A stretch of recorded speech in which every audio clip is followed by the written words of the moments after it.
स्वर्ण महल के आंगन में रात उतर आई थी। आकाश पर चांद ऐसे टंगा था जैसे किसी चांदी की थाली में दूध छलक रहा हो। हवा में कस्तूरी और चंदन की मिलीजुली सुगंध तैर रही थी। सोने से जड़े खंभे, रत्नों से सजे फव्वारे और मोतियों की झिलमिल करती झालरें, सब कुछ उस महल को स्वप्न सा बना रहे थे।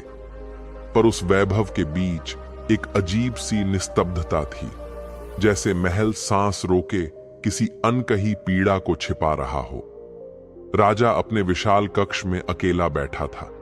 उसके सामने स्वर्ण पिंजरे में बंद वह दुर्लभ चिड़िया बैठी थी, नीले और सुनहरे पंखों वाली, जिसकी आवाज से सुबह शुरू होती थी। दिन भर वह गाती रहती थी और उसका गीत ऐसा लगता था मानो किसी अदृश्य लोक से रस टपक रहा हो। पर आज रात वह चुप थी। उसकी आंखों में न कोई भय था, न संतोष, बस एक अजीब स्थिर मौन। राजा ने प्याला उठाया, उसमें से मदिरा की गंध आई, पर वह स्वाद खो चुका था। उसने देखा, चिड़िया ने अपना सिर पंखों में छिपा लिया है। उसे अचानक लगा मानो उसका अपना मन भी किसी पिंजरे में कैद है, जिसे उसने स्वयं स्वर्ण से मढ़वा दिया है। वह उठा और धीरे धीरे चलने लगा। फर्श पर बिछे रेशमी कालीन पर उसके कदमों की आवाज तक नहीं हुई। दीवारों पर लगी चित्रकथाएं, जिनमें उसके विजय और प्रेम के दृश्य अंकित थे, आज उसे व्यंग्य सी लग रही थीं। वह खुद से बुदबुदाया, मेरे पास सब कुछ है, राज्य, रानियां, रत्न, वैभव, फिर भी यह भीतर का खालीपन क्यों बढ़ता जा रहा है? कोई उत्तर नहीं था। वह बालकनी पर आया। नीचे चौक में पहरेदार टहल रहे थे। दूर कहीं मंदिर की घंटी बज रही थी। एक क्षण को लगा कि वह ध्वनि उसके भीतर से आ रही है, जैसे कोई अनदेखी पुकार हो। पर अगली ही सांस में वह एहसास मिट गया। मेरे भीतर शोर है, उसने खुद से कहा। हजारों वाद्य बज रहे हैं, पर कोई संगीत नहीं। तभी उसकी दृष्टि फिर उस पिंजरे पर गई। वह पास गया और धीरे से बोला, क्यों चुप है आज? तेरे गीतों से तो यह महल जीवित लगता था। चिड़िया ने सिर उठाया। उसकी आंखें गहरी थीं, जैसे किसी दूसरे संसार का दरवाजा। वह कुछ नहीं बोली, पर उस मौन में राजा को लगा मानो उसने कहा हो, तू सुन नहीं पाता। राजा चौंक गया। यह तो कोई शब्द नहीं था, फिर भी उसने उसे भीतर सुना था। वह सोच में डूब गया।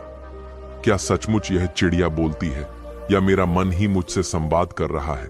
राजा को अपने बचपन की याद आई, जब वह न कोई पद था, न ताज, न दरबार।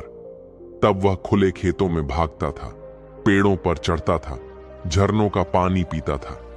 तब वह किसी चिड़िया की चहचहाहट सुनकर मुस्कुरा देता था। पर अब वह मुस्कुराना भूल गया था। वह दीवार से टिक गया। उसके भीतर कुछ कांपा, शायद कोई स्मृति, शायद कोई अनकही पुकार। रात और गहरी हो गई। दीपक की लौ कांपने लगी। बाहर बादल उमड़ आए और चांद छिप गया। महल के भीतर अचानक वह आवाज गूंजी, राजन, क्या तुझे सुख मिला? राजा ने सिर उठाया, चारों ओर देखा, कोई नहीं था। कौन है? मौन। पर वह स्वर उसके भीतर अब भी चल रहा था। वह उस प्रश्न से बच नहीं सका। क्या उसे सचमुच सुख मिला था? उसने अपने सिंहासन की ओर देखा। सोने का बना, मणियों से जड़ा हुआ। उस पर बैठते ही सब झुक जाते थे, सब उसकी प्रशंसा करते थे। पर जब वह उठता तो भीतर एक सन्नाटा रह जाता था। राजा ने धीरे धीरे पिंजरे का द्वार खोला। चिड़िया ने हिलना तक नहीं चाहा। वह बस उसे देखता रहा, जैसे कोई अनजाना डर उसे रोक रहा हो। उड़ना चाहती है तू? उसने पूछा। मौन। राजा ने महसूस किया कि यह प्रश्न उसने चिड़िया से नहीं, खुद से पूछा है। वह जानता था, अगर वह चिड़िया उड़ गई तो वह फिर उस गीत को कभी नहीं सुनेगा। पर उसी क्षण उसे यह भी लगा कि शायद उसी उड़ान में उसका अपना मौन टूटेगा। वह देर तक वहीं खड़ा रहा। उसकी उंगलियां पिंजरे के द्वार पर ठहरी रहीं। बाहर से हवा का झोंका आया। दीपक की लौ बुझ गई। अंधकार ने कक्ष को ढक लिया। राजा ने महसूस किया कि उस अंधेरे में भी चिड़िया की आंखें चमक रही थीं। दो बिंदु जैसे किसी और जगत की झलक। उसके भीतर अचानक एक प्रश्न उठा, अगर सब छोड़ दूं तो क्या रह जाएगा? यह प्रश्न जैसे भीतर गूंजता चला गया, दीवारों से टकराकर लौटता, फिर भीतर डूब जाता। उसका मन कांप उठा। वर्षों की संपत्ति, सत्ता, यश सब जैसे एक पल में धुंधला गया। उसे लगा वह उस चिड़िया की तरह ही है, सुनहरे पिंजरे में कैद। बस फर्क इतना कि उसका पिंजरा विशाल है और वह खुद उसे सुंदर मान बैठा है। वह धीरे से फुसफुसाया, शायद मैं भी उड़ना चाहता हूं। चिड़िया ने सिर उठाया और एक क्षण के लिए उसकी पलकें झपकीं। राजा को लगा जैसे हवा ने कोई सूक्ष्म स्वर छेड़ा हो, बहुत हल्का पर गहरा। वह स्वर गीत नहीं था, कोई शब्द नहीं था, पर उसमें एक करुण सत्य छिपा था, ऐसा जो सोने के महल से भी भारी और मौन से भी गहरा था। राजा की आंखें भीग गईं। उसने पिंजरे का द्वार आधा खोल दिया। चिड़िया ने पंख फड़फड़ाए, फिर ठहर गई। राजा ने कहा, उड़ जा अगर तू जाना चाहती है। पर वह उड़ान अभी नहीं हुई। हवा में एक प्रतीक्षा थी, जैसे समय ठहर गया हो। राजा वहीं बैठ गया, पिंजरे के पास। उसके चारों ओर वही वैभव था, वही रत्न, वही सुगंध, पर अब वे सब किसी पर्दे की तरह लग रहे थे। दीवारों से टकराकर लौटती प्रतिध्वनियां अब उसके भीतर उतर रही थीं। महल अब भी मौन था, पर उस मौन में कुछ बदलने लगा था। वह अभी नहीं जानता था, पर उस क्षण उसके भीतर कोई द्वार खुला था। एक ऐसा द्वार जो स्वर्ण से नहीं, सत्य से बना था। और उस द्वार के पार कोई पुकार रहा था। राज्य के स्वर्ण द्वारों से एक दिन एक नई खबर भीतर आई, बुद्ध नगर में आए हैं। पहले तो यह बात किसी सामान्य सन्यासी के आने जैसी लगी, पर धीरे धीरे यह चर्चा पूरे राज्य में फैल गई। कहा जाने लगा कि वे व्यक्ति जिन्होंने राजपाट, रानियां, ऐश्वर्य सब कुछ त्याग दिया, अब उस सत्य को पाए हैं जिसे पाने के बाद कुछ बाकी नहीं रहता। राजा उस समय सभा में था। उसके चारों ओर मंत्री, कवि और सेनापति बैठे थे।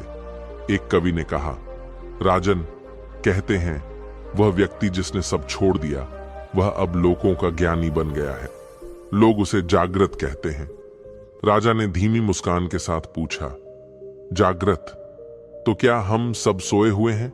सभा में हल्की हंसी गूंज गई, पर राजा के भीतर यह प्रश्न उतर गया। वह सोचने लगा, जिसके पास कुछ नहीं, वह सब पाने की बात कैसे कर सकता है? क्या यह कोई छलावा है या कोई नई चाल जिससे लोग मोहित हो रहे हैं? उसके भीतर कहीं एक हल्की ईर्ष्या सी जागी, जिसे वह पहचानना नहीं चाहता था। वर्षों से लोग उसकी शक्ति, उसके वैभव, उसके निर्णयों की चर्चा करते थे, और अब वे किसी ऐसे व्यक्ति की बात कर रहे थे जिसके पास कुछ भी नहीं था, न रथ, न महल, न सेना। उसने धीरे से कहा, उसे महल में बुलाओ। मैं देखना चाहता हूं उस व्यक्ति को जो शून्य को संपत्ति कहता है। संदेश भेजा गया। बुद्ध ने आने में कोई विलंब नहीं किया। अगले दिन जब सूर्य स्वर्ण गुंबदों पर चमक रहा था, तब महल के मुख्य द्वार खुले। दरबारियों ने दूर तक झांका।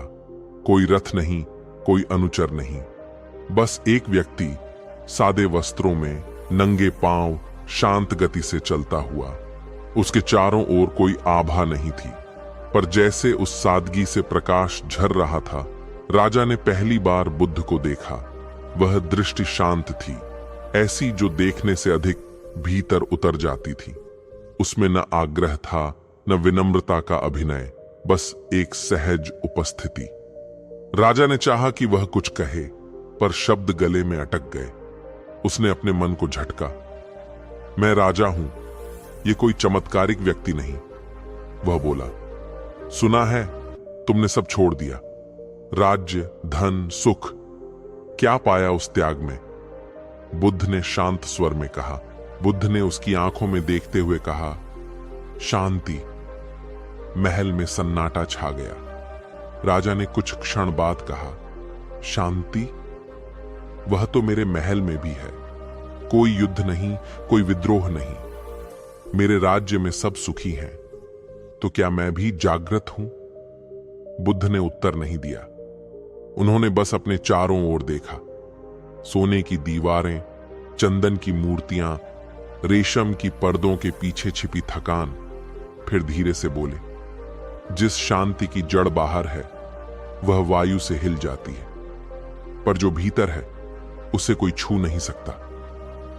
राजा की आंखें अनायास नीचे झुक गईं। वह नहीं चाहता था कि बुद्ध उसकी बेचैनी देख लें। तुम कहते हो भीतर, उसने धीरे से कहा, पर भीतर तो केवल विचार है, इच्छाएं हैं, प्रश्न हैं। वहां स्थिरता कहां? बुद्ध ने मुस्कुराकर कहा, क्योंकि तू भीतर कभी गया ही नहीं राजन। तू दरबारों में रहा, विजय में रहा, भय में रहा, पर अपने भीतर नहीं। राजा ने महसूस किया कि यह शब्द जैसे उसके किसी छिपे घाव पर पड़ गए हों। उसने स्वर कठोर किया, तो क्या तुम यह कहना चाहते हो कि मेरे पास जो कुछ है यह सब व्यर्थ है? बुद्ध ने सिर झुकाया। व्यर्थ नहीं, पर अस्थिर, जैसे बालू पर महल। एक हवा का झोंका आए और सब बिखर जाए। राजा ने क्षण भर के लिए मौन साधा, फिर बोला, तुमने तो सब छोड़ दिया। क्या तुम्हें कभी अभाव नहीं लगता? न वस्त्र, न स्वाद, न संग। यह जीवन कैसे जिया जा सकता है? बुद्ध ने उत्तर दिया, जब भीतर की तृष्णा बुझ जाती है तब बाहरी वस्तुएं अपने आप फीकी लगने लगती हैं। तब त्याग किसी बलिदान जैसा नहीं लगता, वह सहज होता है। राजा ने ध्यान से देखा। उस व्यक्ति के शरीर पर न कोई गहना था, न कोई विशेष वस्त्र, पर उसके चेहरे पर जो चमक थी वह किसी रत्न से अधिक उज्जवल लग रही थी। उसने पूछा, क्या तुम्हें कभी भय नहीं होता? अकेलेपन का, मृत्यु का? बुद्ध ने कहा, भय उसी को होता है जो किसी चीज को खोने की आशंका रखता है। जिसने सब कुछ खोने की कला सीख ली, उसे भय भी छोड़ देता है। राजा के भीतर कुछ हिला। उसे याद आया पिछली रात जब वह स्वर्ण पिंजरे में बंद चिड़िया को देख रहा था। वह मौन, वह पिंजरे का द्वार और वह अनकहा प्रश्न, अगर सब छोड़ दूं तो क्या रह जाएगा? आज उसी प्रश्न का स्वर बुद्ध के शब्दों में लौट आया था।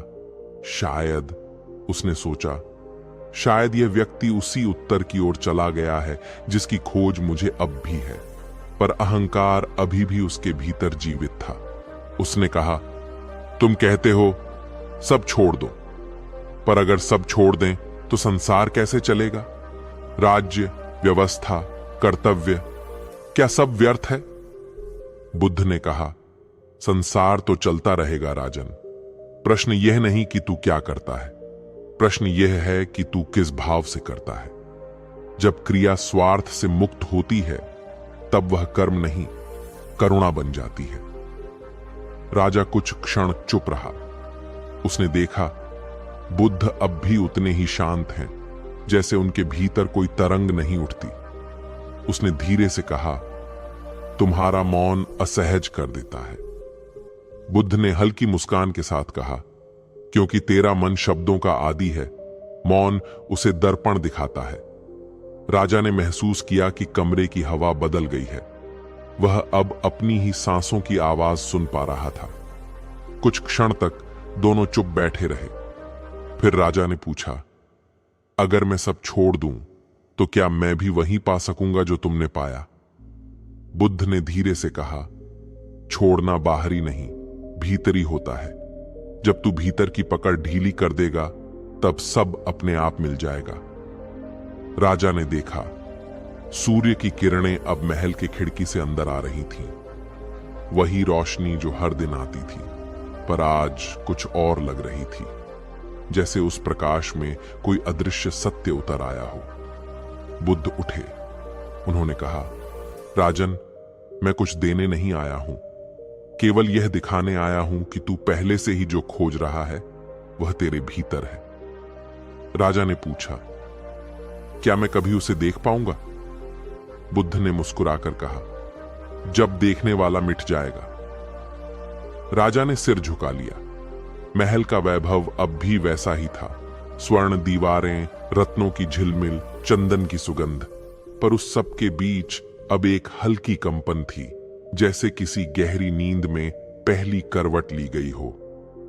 राजा के भीतर प्रश्न की एक चिंगारी जल चुकी थी, वह नहीं बुझी। वह बस धीरे धीरे भड़कने लगी, उस अग्नि में जो एक दिन उसके स्वर्ण पिंजरे को पिघला देगी। महल के उस दिन का वातावरण कुछ अलग था। न वैभव में कोई कमी थी, न शोर में कोई अंतर। फिर भी हवा में एक अजीब सा भार था। राजा पिछले कुछ दिनों से शांत था, पर वह मौन अब शांति नहीं था। वह एक प्रश्न का बोझ था। दरबार के संगीत, नर्तकियों के गीत और कवियों की प्रशंसा, सब उसके भीतर जैसे दीवार से टकराकर लौट जाते। वह अक्सर अपने कक्ष में अकेला बैठ जाता और उस क्षण को याद करता जब बुद्ध ने उसकी ओर देखकर कहा था, जब भीतर की पकड़ ढीली हो जाएगी तब सब अपने आप मिल जाएगा। वह वाक्य उसकी नसों में गूंजता रहता था। वह चाहता था इसे समझे, पर उसका मन उसे पकड़ने की कोशिश में और उलझता चला जाता। एक रात उसने देखा, वही स्वर्ण पिंजरे की चिड़िया जाग रही थी। चांदनी उसकी पंखों पर झिलमिला रही थी। उसने बहुत देर तक उसे देखा और अचानक, जैसे किसी भीतर से उठे आह्वान की तरह, उसके होंठों से प्रश्न निकला, अगर मैं सब कुछ छोड़ दूं, राज्य, सुख, संपत्ति, तो क्या रह जाएगा? यह प्रश्न उसने चिड़िया से नहीं, स्वयं से पूछा था। पर अगले ही क्षण, जैसे किसी ने उसकी पुकार सुन ली हो, भीतर से एक अजीब शांति उतर आई, ठंडी पर गहरी।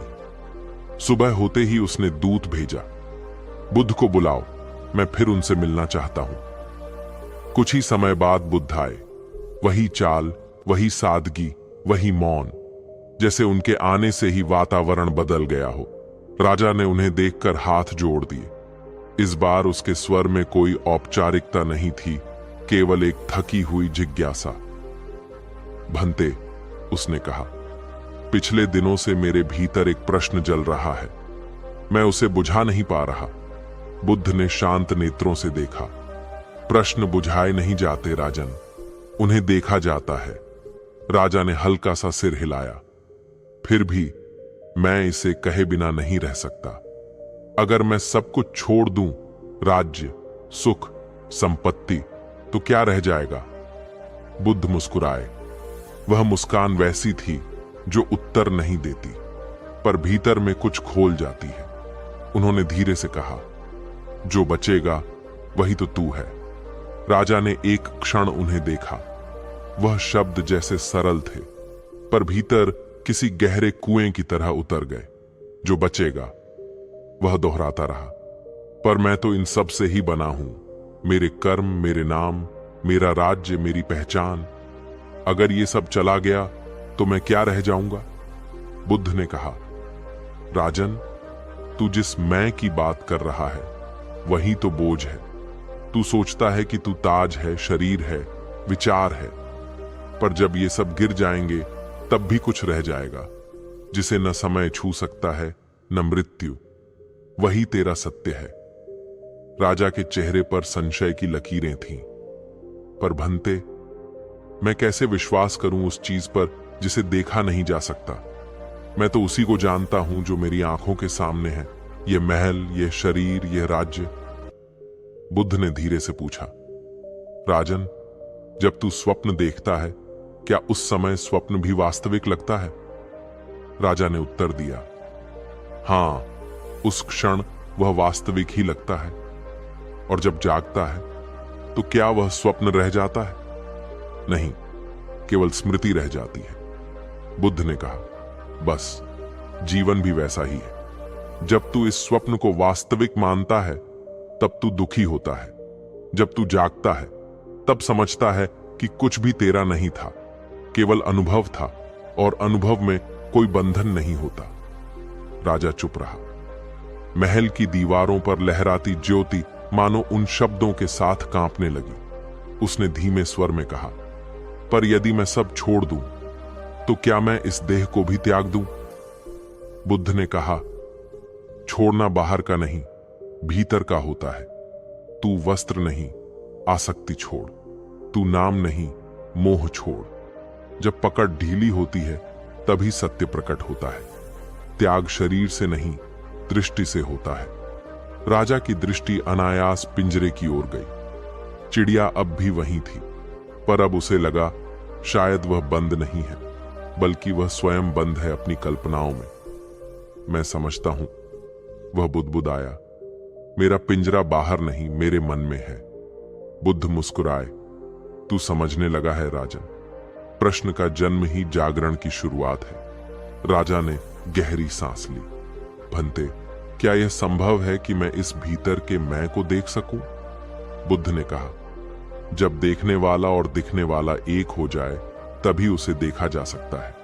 राजा को लगा यह शब्द उसके भीतर गिर रहे हैं, जैसे बीज जो अभी मिट्टी नहीं समझ पा रहे, पर एक दिन अंकुर बनेंगे।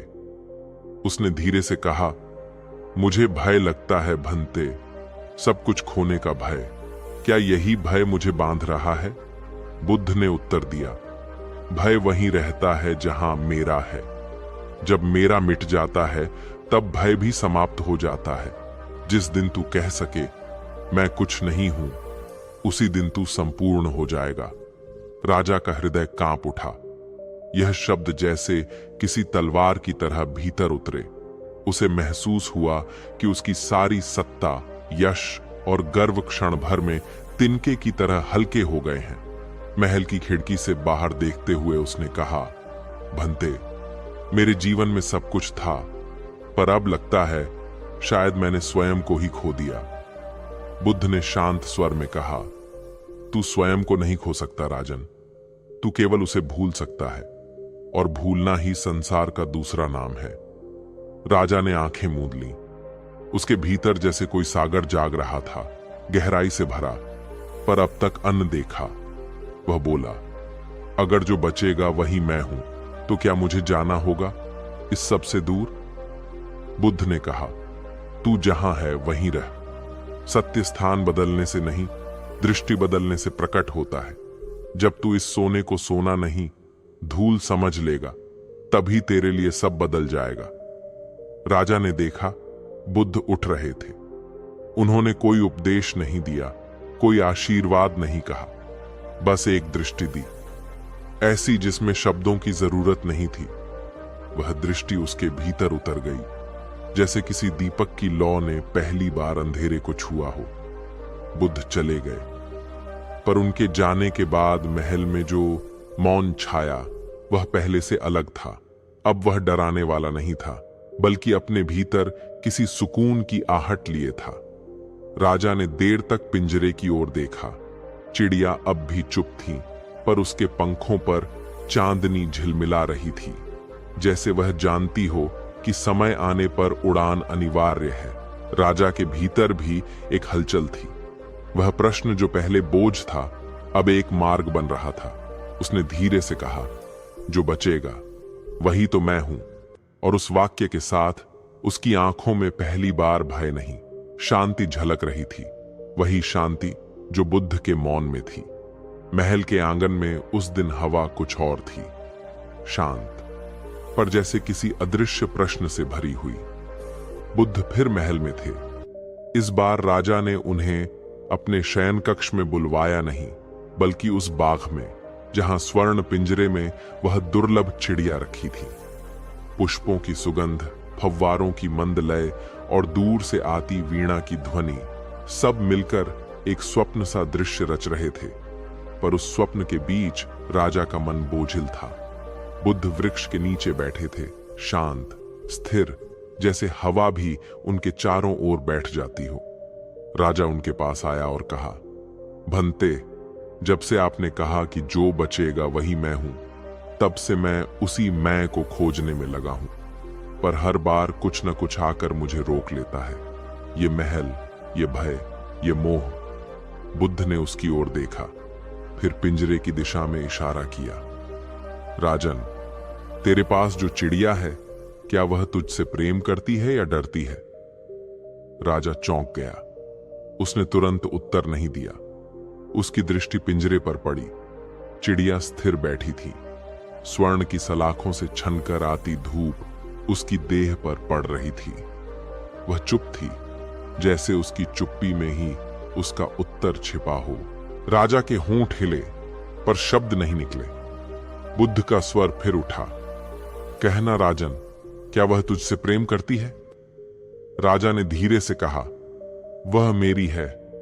मैंने उसे पाला, उसकी रक्षा की, उसे सबसे सुरक्षित स्थान दिया।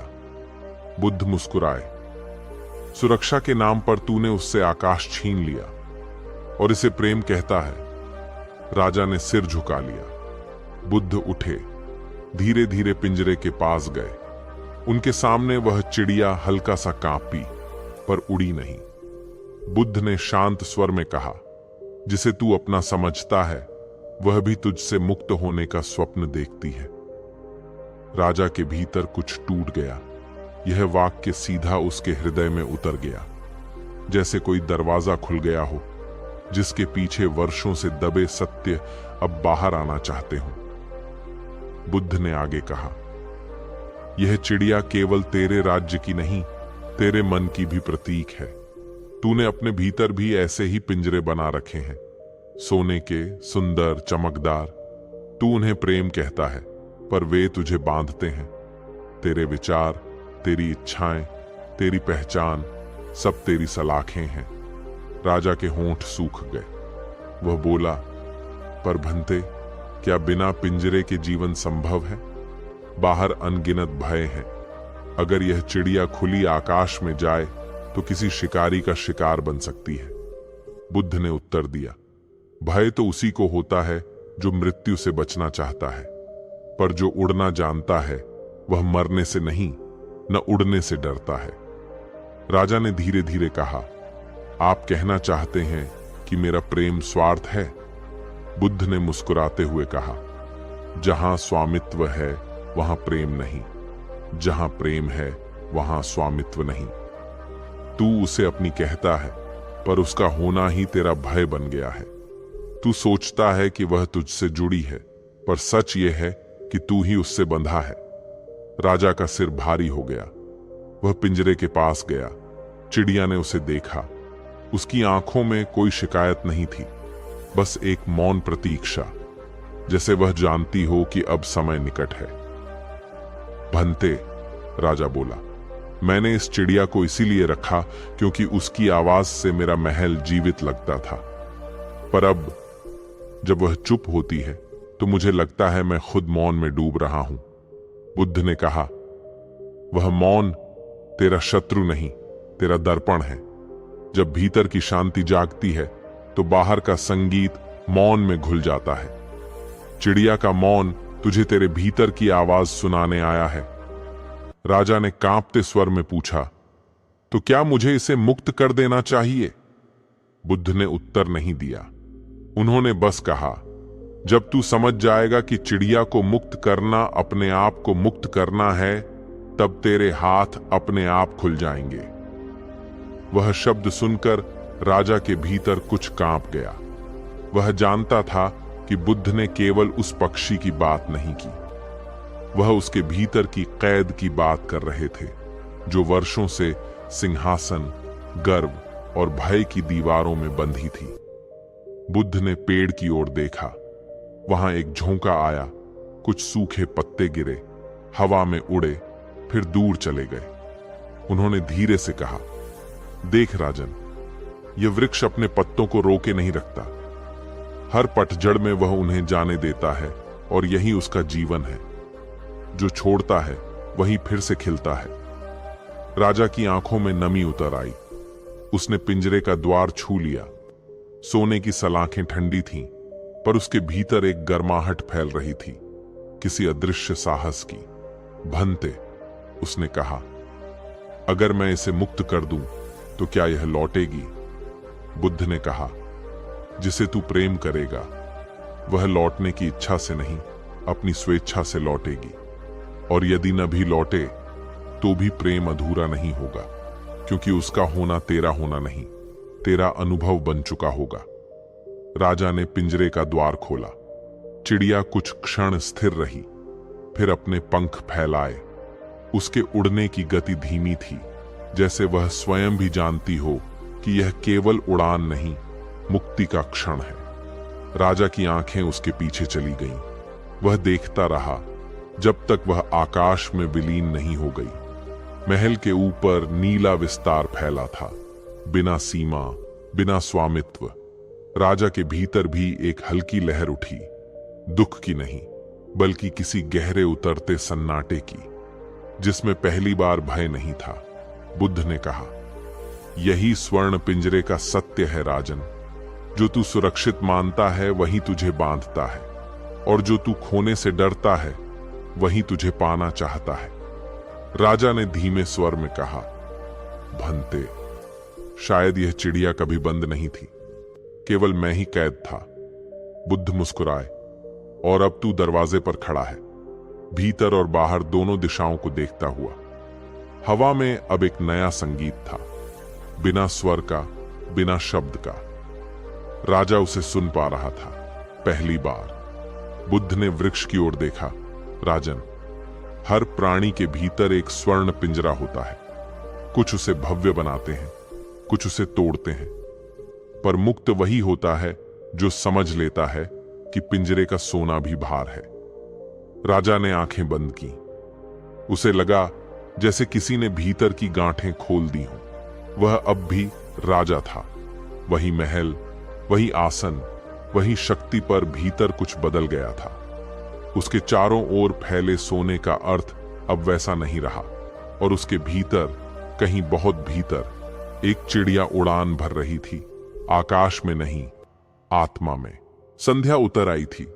महल की दीवारों पर दीपक झिलमिला रहे थे, पर राजा के कक्ष में अंधकार गहरा था। बुद्ध दिन भर वहीं बाग में ठहरे थे। जाने से पहले उन्होंने केवल एक वाक्य कहा था, राजन, आज रात उस चिड़िया को मुक्त कर देना और देखना क्या बदलता है। बस इतना ही।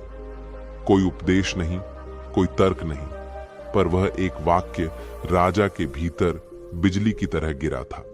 रात होते होते वह वाक्य उसके हर विचार में गूंजने लगा। आज रात उस चिड़िया को मुक्त कर देना। वह अपने कक्ष में अकेला था। सामने स्वर्ण पिंजरा चमक रहा था, जैसे उसके भीतर का भय उसी सोने